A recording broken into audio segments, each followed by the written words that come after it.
Obadin scratched his feathered head in exasperation. 3 weeks of frantic work had yielded minimal progress.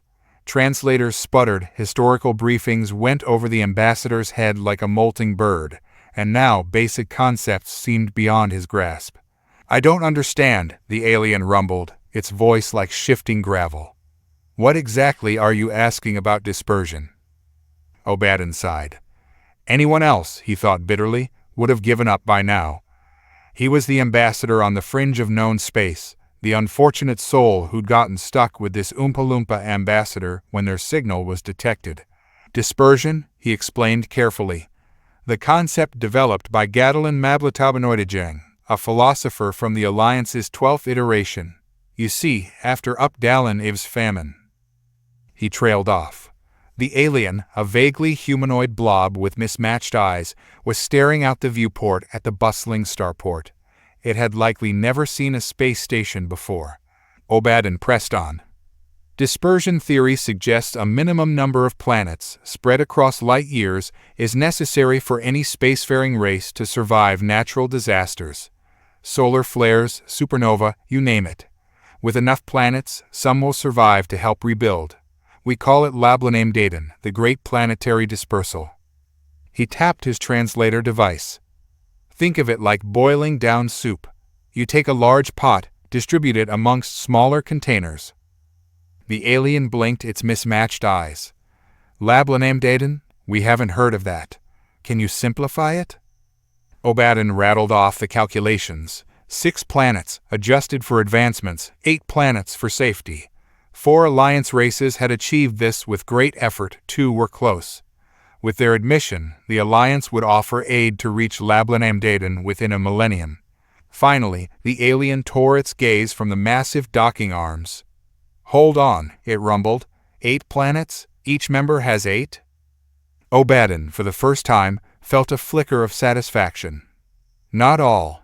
The Glitpan and Treplicate are working on it. It's a massive undertaking, terraforming and colonizing planets. The alien's brow furrowed. Why more planets? Wouldn't 1 or 2 be enough? Obadin sputtered.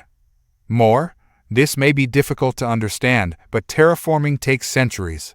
With 8 planets, even a major disaster won't wipe us out. Before he could elaborate, the door slid open, revealing a stoic Treplicate honor guard. Seems your escort has arrived, Obadin said, a strange sense of foreboding washing over him. He watched the alien ambassador, a bizarre amalgamation of Alliance features, depart with the Treplicate. Despite the challenges, Obadin had enjoyed educating the creature. Now a dark suspicion gnawed at him. Unequal alliance. Heblik slouched in his seat, the council chamber a dizzying display of balconies stacked high. Each balcony held a representative of a different Alliance race. The insectoid Treplicate, the lumbering Maprock, the sentient Prang-Ooze, the flamboyant Toglinidon, and the reptilian Zobafin. At the bottom, a single podium awaited the newcomer. The chamber was designed to evoke awe and fear. Heblik, however, felt only pity and disgust. Finally, after millennia, his people would join the Alliance, reaping the promised benefits. Yet a bitter taste lingered. A fanfare announced the arrival of the human ambassador, Iosif Baboyan. He looked like a mishmash of Alliance races, a mammal with lanky limbs and a shock of yellow hair, unlike any Heblik had seen. The High Counselor, Zizan, boomed a formal address, detailing the Alliance's generosity. Heblik knew many counselors were eager to see the human falter under the pressure. But Baboyan remained unfazed. The Terran Federation accepts your welcome, he declared, his voice even and deliberate.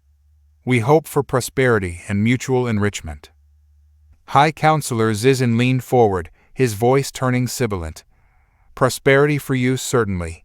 The Alliance's technology will be a boon to humanity. In time, you too will know our luxury and security. Then came the hammer blows. Outrageous taxes, crippling loans, unfair trade agreements, and a demand for human labor across the Alliance. Each race presented their terms, tightening the noose around humanity's neck. Heblik's stomach churned as his own species presented their demands. They had been exploited by the Alliance for centuries, and now they were eager to perpetuate the cycle. Baboyan, however, remained composed. His eyes narrowed slightly at each new demand, but his expression remained unreadable. Finally, after an eternity, the last terms were delivered. "And if we refuse?" Baboyan's voice, though quiet, resonated through the chamber.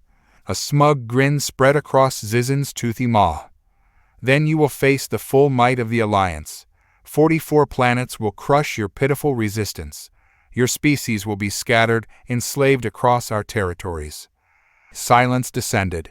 Baboyan stood motionless, fiddling with a device on his wrist. Then he looked up, his gaze sweeping across the balconies. "You are all lucky," he finally said, his voice surprisingly soft. "In the past week, I've devoured everything I could about your histories. Eagerness, curiosity, that's what brought me here. I wanted to know my new neighbors." A ripple of unease passed through the chamber. Zizin cleared his throat, but Baboyan continued. "You hid your true nature, of course, but I learned enough to look at all of you and say lucky." He began to pace the small platform. Was he nervous or simply human?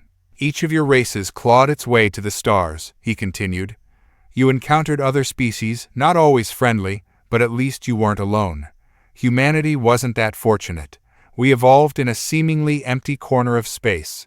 When we finally broke free, there was no one waiting." Heblick blinked. Weren't humans the ones begging for entry into the Alliance? Weren't they a fledgling spacefaring race? Baboyan's voice grew stronger. "We've wondered if we were alone for so long. You can't imagine the elation when we found your signal. I took the first available ship, a relic barely clinging to existence, just to make contact. I had 2 hours of air left before you picked me up." The counselors exchanged bewildered glances. Data slates flickered to life as they scrambled to find information about human technology. "We've built countless stories about what you might be like," Baboyan said, his eyes filled with a strange sadness. "How you would think, how you would behave. We yearn to understand other minds' different perspectives. Even the concepts we can't translate, the ones that require an alien mind to grasp." He paused, his gaze falling on Heblick. "But here I am," he said, his voice low, "and I'm disappointed. There's nothing new to learn from you. The cruelty you've inflicted today, humans have a word for it. Exploitation? Another word. Greed? We invented a whole dictionary for that one." He looked up, meeting Zizin's gaze directly. "And there's one more word you wouldn't understand. A concept so alien to your way of thinking. A word for a species that has spent so long alone in the universe." He let the silence hang for a moment. "Unity." A collective gasp echoed through the chamber. On Baboyan's wrist device, a light flickered. He glanced at it, then back at the stunned counselors. "By now, you've all seen the transmissions," he said. Every corner of the Terran Federation erupted in celebration at first contact. All of humanity. He spread his arms wide. 38 planets, 12 lunar colonies, 15 asteroid settlements, and 23 drifter fleets. Hundreds of billions of humans, eager to greet their neighbors. So the only question I have left for you is... He paused, letting the dramatic silence build. "What kind of neighbors do you want to have?" The chamber erupted in chaos. Accusations flew, justifications sputtered. Heblick, however, sat frozen. The scattered images of humans, a multitude beyond comprehension, filled his mind. He had never considered the possibility that humanity wasn't a fledgling race, but a vast, interconnected civilization. A civilization that had spent countless years yearning for connection, for a shared future among the stars. And the Alliance, in their arrogance, had assumed the role of benefactor.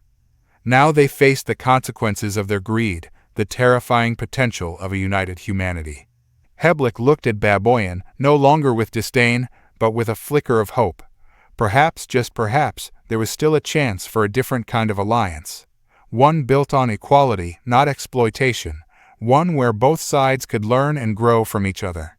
The future, once clear and predictable, had become a swirling nebula of possibilities, and for the first time in his long life, Heblick felt a thrill of excitement. The stale, stagnant air of the chamber seemed to crackle with a potential for change. He rose, his multi-jointed legs clicking rhythmically.